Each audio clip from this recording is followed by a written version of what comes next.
Le show de moto est une présentation de Honda avec la participation de KTM et Yamaha.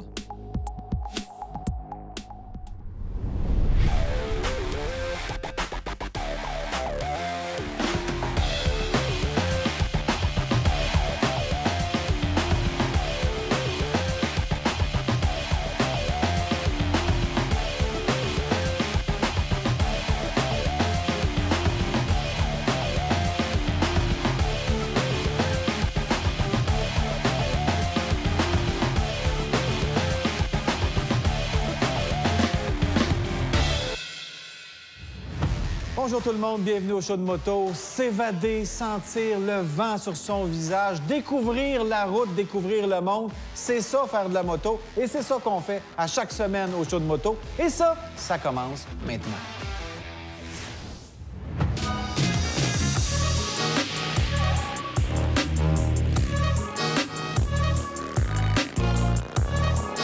Quand on parle de custom, on pense tout de suite au Harley-Davidson, au Indian, quelques Yamaha, quelques Kawasaki, mais Honda était plutôt discret dans ce domaine depuis la fin du fameux VTX. Ensuite, ils sont revenus avec la nouvelle version de la Rebelle 500 qui a été un grand succès et ils sont arrivés avec cette Rebelle 1100 qu'on vous présente aujourd'hui. En fait, elle est moderne, elle est musclée et c'est une alternative japonaise au monde très codifié du custom. C'est ce qu'on appelle un pari risqué.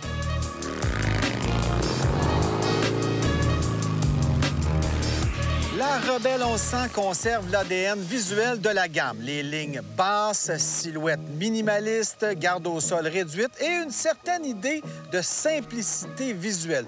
Pas de chrome ostentatoire ici, mais du noir mat partout, des éléments massifs et une moto plutôt compacte. La selle solo très basse, le gros pneu arrière de 180 mm et l'éclairage full d'ailes, sobre mais efficace.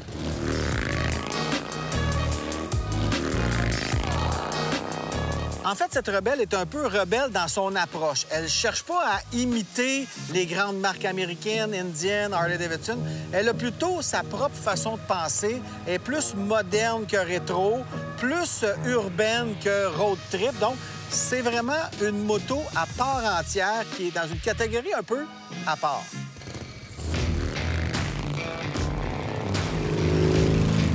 Au niveau des détails techniques, on a une fourche avant de 43 mm non réglable, un amortisseur arrière à double tube réglable en précharge et un disque de frein de 330 mm à l'avant avec étrier radial Nissin. Mais le meilleur coup de cette Rebelle 1100, c'est son moteur bicylindre parallèle de 1084 cc, directement dérivé de l'Africa Twin CRF 1100L. En fait, c'est un choix quand même assez original pour un cruiser quand on y pense. Les cruisers, c'est des V-twin habituellement, mais chez Honda, on dit non, nous, on va mettre un twin parallèle. Ça tire fort, ça tire bien. J'aurais aimé avoir peut-être un peu plus de son, mais en même temps, on veut faire différent. On vise pas la même clientèle, alors pourquoi offrir la même recette si on veut un nouveau marché? Donc, c'est pas une brute, mais ça tire quand même bien. En fait, je trouve qu'il a l'air à tirer plus dans cette moto que dans un Africa Twin. C'est une moto qui est quand même surprenante pour sa tenue de route. Le châssis, bien équilibré, est associé à des suspensions Showa de bonne qualité et il permet une conduite agile, même dans les routes sinueuses.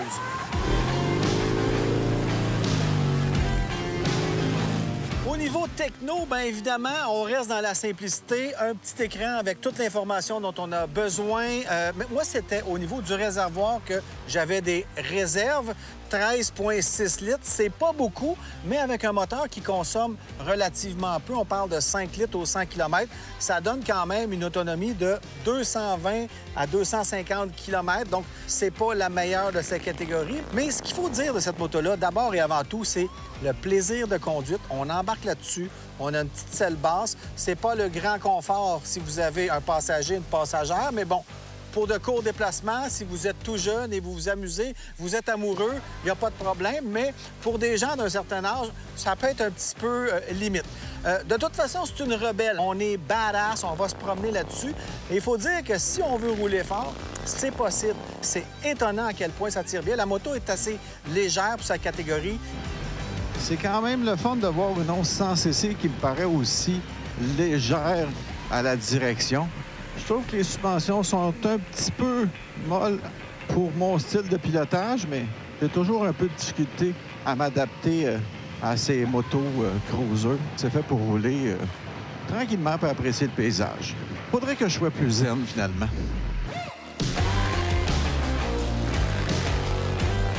Donc, en résumé, je dirais qu'avec un prix entre 14 et 16 000 là, selon qu'on prend la version de base comme celle-ci ou la version Touring qui est équipée de valises, un peu plus d'équipement en général, bien, on a quand même une moto qui est bien positionnée dans sa catégorie. Elle n'est pas la plus abordable ni la plus chère. C'est une offre raisonnable qui fait du sens à ce prix-là. C'est une moto plaisante à conduire, abordable et conviviale, je dirais.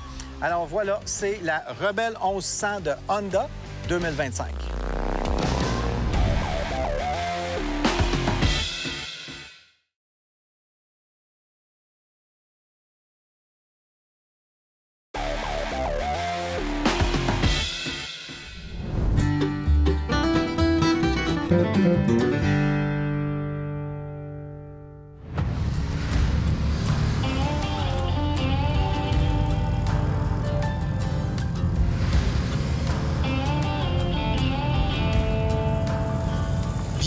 Bien avant l'apparition des motos, il y avait les gens des Premières Nations qui étaient au Québec et on a la chance aujourd'hui de visiter un site qui nous donne un aperçu de la vie à l'époque. C'était pas mal différent. Amélie, tu es responsable de faire découvrir la vie au Québec en 1450 environ? Oui, 1450. On parle du 15e siècle, donc village iroquoien dont on a retrouvé les traces ici à Saint-Anicette. Donc, tu vas nous faire découvrir ça, mais d'abord, il faut passer par le labyrinthe. Exact. Donc, le labyrinthe, c'est un concept qui existait au 15e siècle. C'était un passage étroit qui était la seule entrée et la seule sortie du village. Et elle pouvait faire 3 à 5 fois le tour du village. Donc, ça obligeait les gens qui se présentaient, qui voulaient entrer, à se mettre à la file indienne. Et donc, quelqu'un qui aurait eu des intentions belliqueuses, par exemple, bien là, il ne peut pas attaquer tout le monde ensemble. On doit entrer à la file indienne. Puis il y avait des plateformes sur lesquelles les gens, les guerriers, pouvaient se poster aussi. En hauteur, ils mettaient d'avance des énormes pierres qui pouvaient aussi faire tomber. Parce que si tu la reçois en bas, mais tu peux pas la relancer en haut. Donc, il y a quoi? Il y a 4 maisons longues?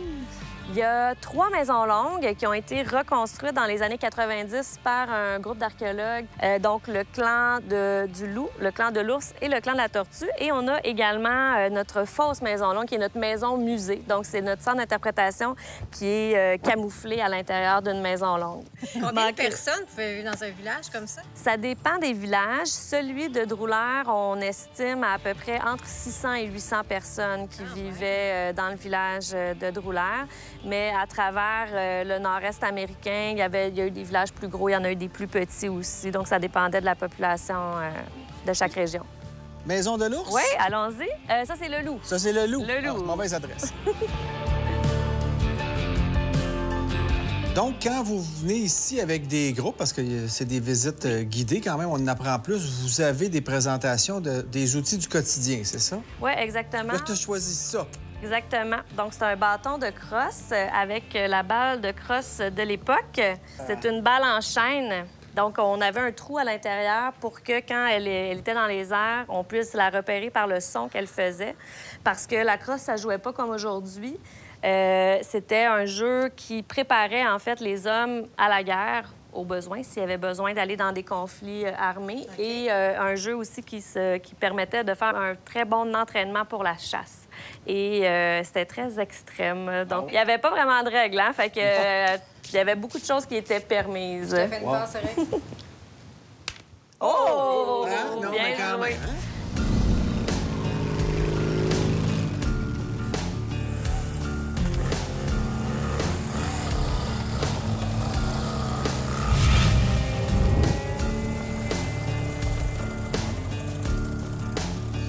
Bien, on a mis la main sur les 2 propriétaires du Rockbird. On est venu un lundi pour être sûr qu'elle serait disponible. C'est plus tranquille. Bonjour, mesdames. Vous êtes pratiquement des légendes dans le monde de la moto, Ouais, là, parce que le vraiment. Rockburn Pub, tout le monde connaît ça au Québec. Là. Pourquoi vous pensez que c'est devenu un haut lieu motocycliste? C'est-tu pour la terrasse, la région, la bière sans alcool? Non, plutôt la région. Je pense que c'est ça Oui. qui l'a commencé. Après ça, bien, c'est la place, l'ambiance ici. The maple trees. Oui, tout le monde Beaux arbres, vous avez est, vraiment une belle place. Ben oui. Faut dire aussi que c'est magnifique à l'extérieur, mais à l'intérieur, l'ambiance que vous avez réussi à créer, c'est incroyable. On se croirait en Irlande. là. Oui, c'est ça. Puis votre offre de nourriture, est-ce qu'elle est inspirée aussi du pub anglais? Oui, absolument. Oui. Fish and chips, Stew? the stew, yes. On parle aussi de moto et d'alcool. On fait toujours attention avec ça.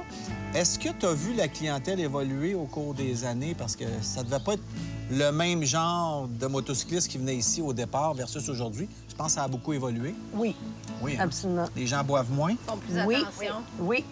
Mais là, on a plusieurs zéro. Des bières sans alcool. Zéro, sans Ouais, alcool. ce que je oui. bois aujourd'hui, c'est une Guinness sans alcool. Exactement. C'est parfait. Bon, là, c'était passé, le pub. Vous avez dit, on va partir de l'hébergement. Donc, vous avez maintenant 5 chambres, style Airbnb, juste à côté. Je trouve ça vraiment le fun parce que quand tu viens ici, si tu prends pas de la zéro, tu prends 1, 2 bières, 3 bières, tu veux pas reprendre Oui. ta moto, ben tu marches Oui, à mais côté. c'est ça. Et Il ça arrête s'appelle chez comment? nous, il laisse le tout. La quintessence. Le quintessence. Parce qu'on a 5 chambres. OK. OK? Quint, essence. Quintessence, ça veut dire quelque chose de spécial. Ben oui. Bien, mesdames, je vous souhaite longue vie. Longue vie au Merci Rockburn Pub. Puis merci de votre beaucoup. accueil. Ça nous a fait C'est vraiment une belle plaisir. place. Puis il y a de la 0 On peut le faire en moto. Perfect. OK. Cheers. Cheers.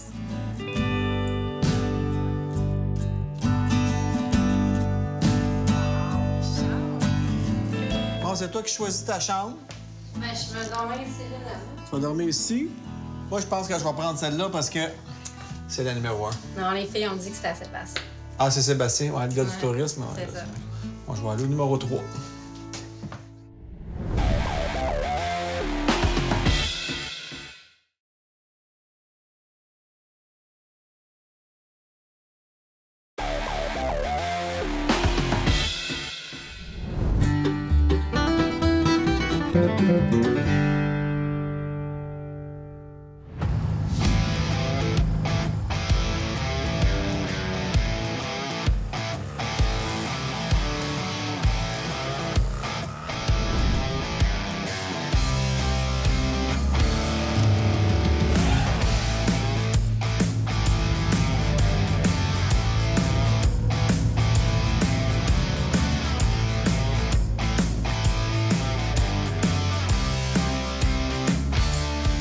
Là, Sébastien, depuis qu'on s'est rencontrés, tu m'as vendu ta région, puis tu m'as entre autres vendu le mangeoir où on est aujourd'hui. C'est un de tes petits coups de cœur, je pense. C'est un de mes petits coups de cœur, puis c'est un des petits coups de cœur de bien du monde. Oui? Oui. Pourquoi? Parce que moi, je dois t'avouer, là, j'ai pris un des meilleurs repas de ma vie ici. OK. Puis je pense que ça va vous arriver à vous autres aussi. Parfait. On s'en va rencontrer les propriétaires. Yes! Merveilleux.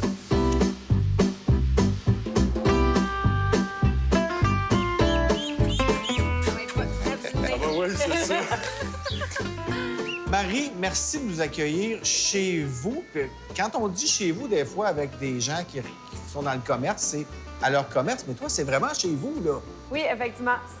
On habite ici à la ferme, et qu'on reçoit les gens chez nous. Chez nous. Donc, c'est ça le concept. C'est une table champêtre. Il faut faire la distinction parce que des fois, les gens mélangent un peu un restaurant en campagne avec une table champêtre. Peux-tu nous expliquer c'est quoi exactement une table champêtre? Qu'est-ce que ça prend? Certainement. Alors, un, il faut être producteur agricole. Oui. Deux, il faut que 51 de tes produits proviennent de la ferme. Puis ensuite, c'est une marque déposée, table champêtre, donc il faut appliquer à terroir et saveur OK. pour être nommé table champêtre et l'utiliser dans les publications. Puis on vient-tu juste manger ou il y a moyen de faire le tour avec quelqu'un qui nous montre un peu vos processus? Oui, pendant les tables champêtres, donc vraiment, l'expérience table champêtre, j'appelle ça, c'est notre repas 5 services gastronomiques. Au début, l'expérience commence par la visite de la ferme avec moi. Donc, je vous explique tout le détail d'entrepreneurial derrière l'ouverture d'une ferme. Puis ensuite, on visite les animaux, le jardin, et ensuite, l'expérience gastronomique va commencer. Donc, les gens qui viennent ici, est-ce que tu as des motocyclistes d'abord? Malheureusement, j'en ai pas tant. Puis pourtant, ça serait une superbe destination. Oui. Là. Oui. On parlait de faire le circuit, aller chercher du vin. Après ça, t'arrives, tu manges, tu fais dodo. Comme séjour parfait, tu repars en moto le lendemain. Fait que oui, j'en ai peut-être 5, 10, c'est pas That's tant. it. Ouais. Donc, peut-être en avoir plus, c'est le Sûrement. mangeoir. Ouais. Mais c'est vrai que ça fait de belles randonnées, surtout que là, on vient de faire le tour avec les virées Honda. On s'est promené chez plein de gens tripants comme vous autres qui vivent des produits de la terre, de la ferme. On peut se ramasser une coupe de bouteilles sans venir ici parce que c'est apporter votre vin. Exactement. Depuis le début, c'est apporter votre vin. Donc, et toi, tu fournis aussi la chambre aux besoins. Donc, c'est parfait. Si on boit, on n'a pas à conduire notre moto. T'es mieux de réserver avant parce que c'est souvent plein l'hébergement. Fait que si t'as pris un petit verre, ben, t'es recouché avec les chèvres. Ouais, des fois.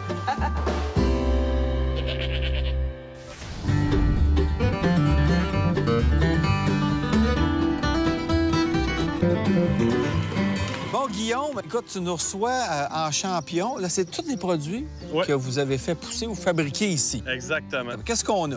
En fait, notre beef jerky, fait que pas juste fabriqué, il est élevé de la naissance jusqu'à là. On a kimchi de radis, melon et de daikon. Ici, c'est notre tête fromagée de porc. Qu'est-ce qu'on vous dit après avoir mangé ici, les gens? Qu'est-ce qui les épate le plus? Définitivement que tout soit fait de A à Z, mais ils sont aussi très épatés du résultat final dans l'assiette. Puis pourquoi choisir ici? Toi et ta conjointe, vous êtes des gens de la ville, puis là, t'as dit... Je m'en vais en campagne. Pourquoi avoir choisi ici Saint-Anicet? Bien, en fait, c'est Centris qui nous a amenés ici. On cherchait, dans le fond, une ferme avec un emplacement qui pouvait avoir une table champêtre, un bed and breakfast. Puis, dans le fond, après avoir visité quelques fermes, on est arrivé ici, puis c'était un coup de foudre. Donc, on connaissait pas vraiment la région, mais la découvrir, c'est l'apprécier puis de l'aimer. Bien, bravo. Bien, merci. Puis merci pour votre accueil. Puis on invite les motocyclistes à venir faire un tour au mangeoir parce qu'on va être bien reçus. En plus, il n'y en a pas tant que ça, donc on ouvre la porte. Puis il y a du stationnement, il y a tout ce qu'il faut. Exact. Merveilleux.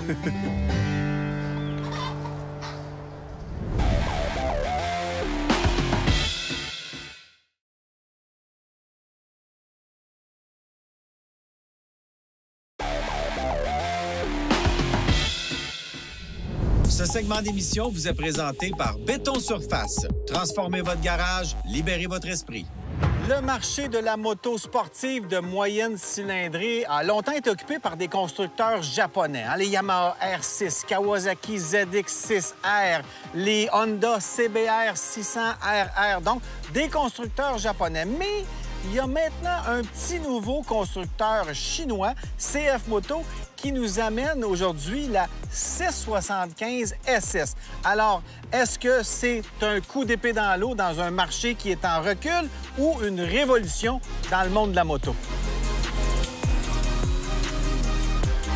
Le résultat est pas mal concluant. Franchement, c'est une belle moto. Elle n'a pas à rougir face aux sportives japonaises et même à plusieurs sportives européennes.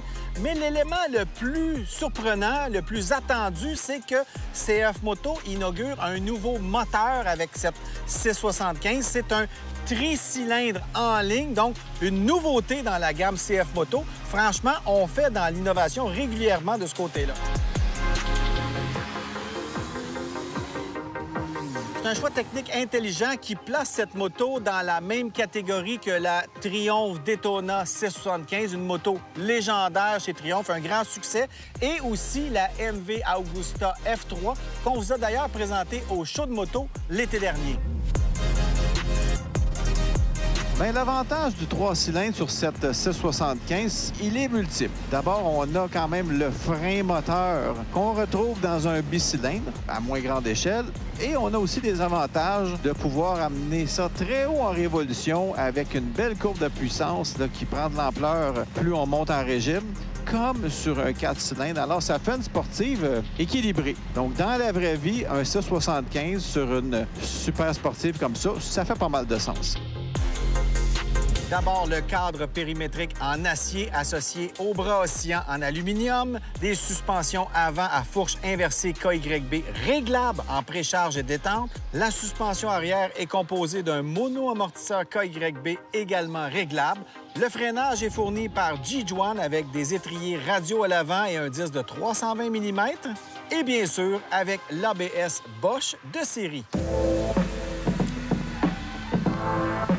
Mais c'est pas une sportive à rabais. Il y a quand même beaucoup d'équipements là-dessus qui fait quand même luxueux. On a l'écran TFT 5 pouces couleur, on a l'éclairage Odell, on a aussi le Quick Shifter qui vient de série. Donc, on a une moto quand même bien équipée. Eh bien, l'option de sélecteur de vitesse rapide, le Quick Shifter, c'est toujours aussi génial sur une petite sportive comme ça. Maintenant, on va voir dans la courbe sur une chaussée bosselée. Oh, on se fait brasser quand même pas mal. Ça nous force à ralentir, malheureusement. Les suspensions sont quand même assez raides, hein? Ça prend ça sur une sportive. Malheureusement, ça nous handicape dans les courbes bosselées. Côté position de conduite, la 675 SS est une vraie sportive avec tout ce que ça implique. Position de conduite sur l'avant, les bracelets bas, les repose-pieds reculés. On a une selle plutôt ferme, mais pas inconfortable. Et la hauteur de selle est autour de 820 mm. Donc, ça permet de rouler au quotidien ou d'envisager des balades sportives sans torticolis. C'est sûr que cette petite 675 SS, dans le trafic comme ça, c'est un scalpel. Mais il faut faire attention parce que quand ça freine sec, il faut être réveillé. Mais on a quand même un bon feeling au freinage. Ça freine fort. C'est ce que ça prend sur une petite moto comme ça. En termes de qualité perçue, cette moto-là va marquer des points. C'est une belle moto avec plein d'éléments modernes, luxueux, même écran TFT, etc. Donc, on a une belle finition et c'est ce que CF Moto essaie de faire. Ils veulent faire leur marque comme étant des motos de qualité. Il reste à prouver leur fiabilité à long terme, mais ce n'est qu'une question de temps. Ils sont relativement nouveaux sur le marché. Maintenant, c'est quand même une moto qui est dans un segment, les 675, les moyennes cylindrées sportives. C'est un segment qui n'est pas vraiment en effervescence. C'est de plus en plus restreint, mais ses compétitrices sont un peu plus chères.